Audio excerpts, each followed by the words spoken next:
Hello everyone, welcome back to our channel. दोस्तों, आज हम पढ़ते हैं सामाजिक समस्याओं के कारणों के बारे में। तो सामाजिक समस्याओं के यानी सोशल प्रॉब्लम्स के बहुत सारे कॉज होते हैं, बहुत सारे रीज़न होते हैं जिसकी वजह से किसी समाज में समस्याएं पैदा होती हैं, या हम ये कह सकते हैं कि किसी एक रीज़न की वजह से कोई प्रॉब्लम क्रिएट नहीं होती, बल्कि उससे रिलेटेड बहुत सारे जो रीज़न्स होते हैं उनकी वजह से कोई प्रॉब्लम जो है बड़े लेवल पर क्रिएट होती है, पैदा होती है। तो आज हम उसी के बारे में पढ़ेंगे कि सामाजिक समस्याएं जो होती हैं समाज में, उन्हें पैदा करने में कोई एक कारण जिम्मेदार नहीं होता, बल्कि बहुत सारे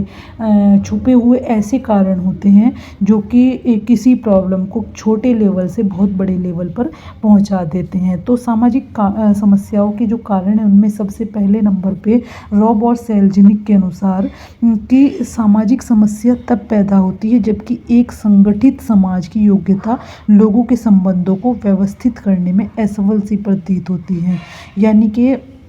समाज में प्रॉब्लम्स कब क्रिएट होती हैं, जब जो समाज की जो संस्थाएं हैं, जो नियम हैं, रूल्स रेगुलेशन है, जब वो लोगों को वो इतने पावरफुल नहीं रह जाते कि वो लोगों की जो आवश्यकताएं हैं उनको पूरा कर सकें, या समाज में लोगों का उनसे जो विश्वास है वो हटने लगता है, या उनमें इतनी पावर नहीं रहती कि वह समाज में एक जो व्यवस्था है उसको बनाए रख सकें। तो ये जो समाज की जो एक कंट्रोल की जो व्यवस्था है, जब वो कमज़ोर पड़ने लगती है तो तब समाज में जो है समस्याएं पैदा होने लगती हैं कि जो एक समाज है वो उसके जो रूल्स रेगुलेशन है वो एकदम अगर पुरानी सोच के हैं या पुराने ख्यालात के, अगर जो उससे रिलेटेड अगर नियम है और समाज के जो सदस्य हैं उनकी आवश्यकताएं नहीं हैं, उन्हें कुछ नया चाहिए, तो इससे जो एक तालमेल जो बिगड़ता है तो उससे समाज में जो है बहुत सारी प्रॉब्लम्स क्रिएट होने लगती हैं। तो समाज की जो समस्याएं हैं उनमें सबसे पहला जो रीज़न है वो यही है क्रिएट होने में कि जब जो नियम है और जो लोगों की आवश्यकता है, जब उनमें गैप आ जाता है तो समाज में जो है प्रॉब्लम क्रिएट होने लगती हैं। सेकंड नंबर पे आता है कि सामाजिक समस्या मनुष्य के व्यवहार, जो कि अनेक प्राणीशास्त्रीय, मनोवैज्ञानिक तथा सामाजिक कारकों पर निर्भर करता है, में परिवर्तन के कारण उत्पन्न होती हैं। यदि व्यवहार सामाजिक मूल्य के विरुद्ध होने लगता है तो सामाजिक समस्या पैदा होती है। यानी कि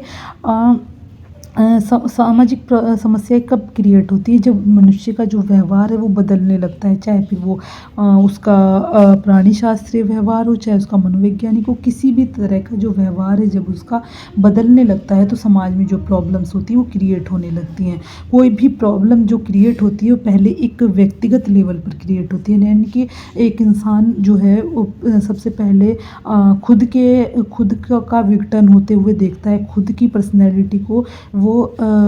एक हीन उसकी तरफ जाता हुआ देखता है। फिर धीरे धीरे वो प्रॉब्लम, वो जो उसका व्यवहार होता है इंसान का, वो बदलने लगता है और फिर वो पूरे समाज के लिए जो है प्रॉब्लम क्रिएट करता है। तो कोई भी प्रॉब्लम कब क्रिएट होती है, जबकि किसी व्यक्ति का जो व्यवहार होता है वो बदलने लगता है, या कुछ वो जो समाज के जो मूल्य है उसके विरुद्ध होने लगता है, या वो समाज के जो मूल्य हैं उनको मानने से इनकार कर देता है, उनमें यकीन रखने से इनकार कर देता है, तो समाज में जो है प्रॉब्लम्स क्रिएट होने लगती हैं। थर्ड नंबर पे आता है कि सामाजिक परिवर्तन की तीव्र गति के कारण प्राय सामाजिक समस्याएं उत्पन्न होती हैं। यानी कि जैसे कि जो समाज है वो बड़े लेवल पर तेज़ी के साथ तरक्की कर रहा है, लेकिन जो समाज के नियम हैं वो पुराने के पुराने नहीं है, तो कई बार क्या होता है कि लोगों की जो आवश्यकता है वो तो बदल गई, सोच बदल गई, लेकिन जो समाज के नियम हैं वो नहीं बदले, तो इससे एक गैप आ जाता है जो कि समाज में टेंशन क्रिएट करता है। कई बार ऐसा होता है कि लोगों की सोच भी नहीं बदली होती, तो वो नई चीज़ों के साथ तालमेल नहीं बैठा पाते। लेकिन और कई जगह ऐसे होता है कि लोग आगे बढ़ चुके होते हैं सोच से, लेकिन समाज के जो नियम हैं वो पुराने होते हैं, तो दोनों तरीके से जो एक अवरोध, एक झगड़े जैसी स्थिति पैदा होती है, अवरोध जैसी स्थिति पैदा होती है, वही समाज में बहुत सारी प्रॉब्लम्स को क्रिएट करती है। एक तरह से जो अनुकूलन की जो व्यवस्था है वो पूरी तरीके से जब बिगड़ जाती है तो समाज में प्रॉब्लम्स क्रिएट होने लगती हैं। फोर्थ नंबर पे आता है कि सामाजिक समस्या का प्रमुख कारण आर्थिक होता है। बेरोजगारी न केवल व्यक्तिगत समस्या है, वरन ये आर्थिक समस्या भी है। जब कोई व्यक्ति अपनी ज़रूरी ज़रूरतों को भी पूरा नहीं कर पा रहा होता है, उसकी जो इकोनॉमिक जो उसकी कंडीशन है वो लो होती है, तो उससे भी एक समाज में बहुत सारी प्रॉब्लम क्रिएट होती है। क्यों? क्योंकि जो उसकी ज़रूरतें हैं जब वो पूरी ही नहीं होंगी, तो वो समाज की उसका जो व्यवहार है वो पूरी तरीके से एकदम से बदल जाएगा और उसका समाज के लिए एक अजीब सा जो उसकी सोच है, उसका रवैया है वो भी बदलने लगेगा। तो आर्थिक जो स्थिति जब डमाडोल होती है तब भी समाज में बहुत सारी प्रॉब्लम क्रिएट होती है, जैसे कि कोई भीख मांगने लगेगा या कोई चोरी करने लगेगा या कोई कुछ गलत अपराध करेगा जिससे कि वो उतने पैसे हासिल कर सके जिससे कि वो अपनी ज़रूरतों को पूरा कर सके। तो जब ये इस तरह के काम होंगे, वो उसके पीछे जो मेन रीज़न होगा वो यही होगा कि उसकी जो आर्थिक स्थिति है वो सही नहीं है, इसलिए वो इस तरह के काम कर रहा है। तो इससे भी इस समाज में बड़े लेवल पर प्रॉब्लम्स क्रिएट होती थी। 5th नंबर पे आता है कि पार्सन्स के अनुसार मनुष्य का भौतिक साधनों के साथ अधूरा समायोजन ही मनुष्य की समस्याओं के लिए प्रमुख रूप से उत्तरदायी है। जब कोई व्यक्ति भौतिक चीज़ों के साथ समायोजित नहीं हो पाता, उनके साथ तालमेल नहीं बैठा पाता, तो उससे भी बहुत सारी प्रॉब्लम्स क्रिएट होती हैं। 6 नंबर पे आता है, वोल्फ ने जनसंख्या वृद्धि को ही सामाजिक समस्या का प्रमुख कारण बताया है। यानी कि समाज में जब जनसंख्या बढ़ती है और उसके हिसाब से जो संसाधन है वो नहीं होते, तो उससे भी समाज में बहुत सारी प्रॉब्लम्स क्रिएट होती हैं, जैसे कि भुखमरी और भिक्षावृत्ति, अपराध, ये सारी प्रॉब्लम्स, वेश्यावृत्ति, ये सब तभी पैदा होती है जब व्यक्ति जो है अपनी ज़रूरी ज़रूरतों को भी पूरा नहीं कर पाता और उसकी जो आर्थिक स्थिति होती है वो सही नहीं होती। तो इससे भी समाज में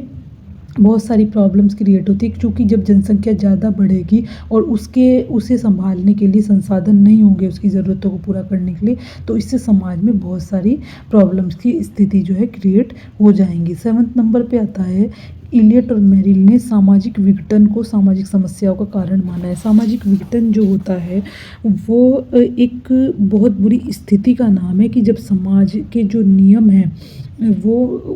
पूरी तरीके से उन्हें जो सोसाइटी के जो लोग हैं पूरी तरीके से मानने के लिए इनकार कर देते, तो समाज विघटित होने लगता है कि उसकी जो संस्थाएं हैं, उसके जो रूल्स रेगुलेशन है, उसमें किसी भी सदस्य का, समाज के सदस्य का विश्वास नहीं रह गया है और जो समाज की जो सदस्य हैं वो अपनी मनमानी करने लगते हैं। तो ये गंभीर स्थिति पैदा होती है जिसे कि हम सामाजिक विघटन कहते हैं, कि जब पूरी तरीके से जो समाज की व्यवस्था है छिन भिन होने लगती है, कि उसकी जो संस्थाएं हैं, उसकी जो भी कंट्रोल की जितनी भी चीज़ें हैं, जब वो अपना प्रभाव खोने लगती है तो समाज विघटित होने लगता है। और जब समाज विघटित होता है तो समाज में लोग मनमानी करते हैं और बहुत सारी प्रॉब्लम्स क्रिएट होती हैं। 8 नंबर पे आता है, अकबर ने भौतिक संस्कृति में असमान गति के कारण उत्पन्न सांस्कृतिक विलंबना को सामाजिक समस्याओं का प्रमुख कारण बताया है। यानी कि अकबर ने क्या कहा था कि जब भौतिक संस्कृति, यानी जैसे कि जो हमारी भौतिक आविष्कार हैं, जितनी हमारी ज़रूरतों को पूरा करने वाली भौतिक वस्तुएं हैं, जब वो आगे बढ़ जाती हैं और अभौतिक यानी हमारी सोच विचार, हमारे रीति रिवाज और जो भी जितना भी ज्ञान है वो जब पीछे हट जाता है या उसमें पिछड़न की स्थिति आ जाती है, भौतिक संस्कृति आगे बढ़ जाती है, अभौतिक पीछे रह जाती है, तो समाज में सांस्कृतिक विलंबना की स्थिति आ जाती है, पिछड़ेपन की स्थिति आ जाती है। तो इससे भी बहुत सारी प्रॉब्लम्स जो है समाज में क्रिएट होती हैं। जैसे कि आप एक एग्जांपल के तौर पर ऐसे देख सकते हैं कि कुछ लोग क्या होते हैं कि वो भौतिक चीज़ों से रिलेटेड ज़्यादा होते हैं, उनका किसी रूल्स रेगुलेशन में कोई भी विश्वास नहीं होता, तो ऐसे लोगों को समाज कम इम्पोर्टेंस देता है और जो भौतिक चीज़ों से रिलेटेड है उन्हें ज़्यादा देता है। ये सब चीज़ें समाज के मूल्यों पर डिपेंड करती है कि समाज किस तरह का है। अगर समाज जो है एजुकेटेड है, समाज की जो स्थिति है उसमें एजुकेटेड लोग रहते हैं, तो वो ज्ञान को, नॉलेज को एक इम्पोर्टेंस देंगे और वहाँ जो तरक्की होगी वो बैलेंस्ड में होगी। लेकिन जो समाज इस तरह के होते हैं जहाँ कम एजुकेशन होती है, वहाँ जो भौतिक साधनों से रिलेट भौतिक चीज़ों को ज़्यादा इम्पोर्टेंस दी जाती है और जो ज्ञान है उसे कम इम्पोर्टेंस दी जाती है, तो इससे भी समाज में बहुत सारी प्रॉब्लम्स क्रिएट होती हैं। तो ये सारी जो प्रॉब्लम्स हैं समाज में जितनी भी क्रिएट होती है, उनके कोई एक कारण जिम्मेदार नहीं होते। उसके लिए बहुत सारे कारण जो हैं समाज में वर्क करते हैं, जिससे कि कोई समस्या एक व्यक्ति से लेकर बड़े लेवल पर पहुंच जाती है, जो कि पूरे समाज को प्रभावित करने लगती है। तो ये थे सामाजिक समस्याओं के कारण, जो कि एक व्यक्ति से शुरू होकर पूरे समाज को विकसित करने लगते हैं। आई होप आपको समझ आ गए होंगे। Thank you so much for watching my video.